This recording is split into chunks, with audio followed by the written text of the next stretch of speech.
Pemirsa, pemerintah pusat melalui Kemenpan RB kembali membuka formasi untuk CPNS dan P3K tahun ini. Untuk itu instansi pemerintah pun diminta untuk segera mengirimkan usulannya termasuk untuk di daerah. Kemenpan RB memberikan batas waktu hingga 31 Januari 2024 terkait pengajuan usulan formasi ASN tersebut. Terkait hal itu, BKPSDM Kota Denpasar pun mengaku tengah menyiapkan usulan formasi ASN yang dalam hal ini PPPK dan bisa juga CPNS. Kepala BKPSDM Kota Denpasar Iwayan Sudiana belum lama ini mengatakan pihaknya sedang koordinasi dengan OPD terkait.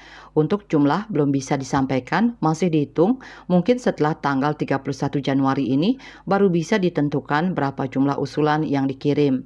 Pihaknya pun mengaku telah mengikuti bimbingan teknis persiapan pengadaan ASN tahun 2024 secara daring awal Januari 2024. Adapun fokus pengadaan tahun dari hasil BIMTEK tersebut adalah pemenuhan kebutuhan guru, tenaga kesehatan, dan penyelesaian permasalahan non-ASN. Sementara untuk pengusulan formasi sendiri harus disampaikan kepada Kementerian Pan-RB melalui aplikasi formasi elektronik e-formasi.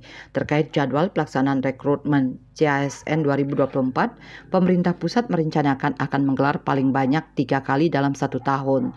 Untuk tahap pertama pelaksanaan rekrutmen CASN 2024 yang terdiri dari seleksi CPNS dan PPPK dilaksanakan pada bulan Mei 2024. Dan untuk tahap pertama diharapkan semua KLD dapat memasukkan data dalam platform digital. Untuk diketahui, tahun 2023 kemarin, Kota Denpasar mendapatkan formasi PPPK sebanyak 1.299. Formasi tersebut dibagi ke dalam 3 kategori, yakni tenaga fungsional teknis, tenaga kesehatan, dan tenaga guru. Untuk tenaga fungsional teknis, jumlah formasi sebanyak 105. Kemudian untuk tenaga kesehatan sebanyak 600 formasi, dan tenaga guru sebanyak 594 formasi. Asmara Putra, Bali Pos melaporkan.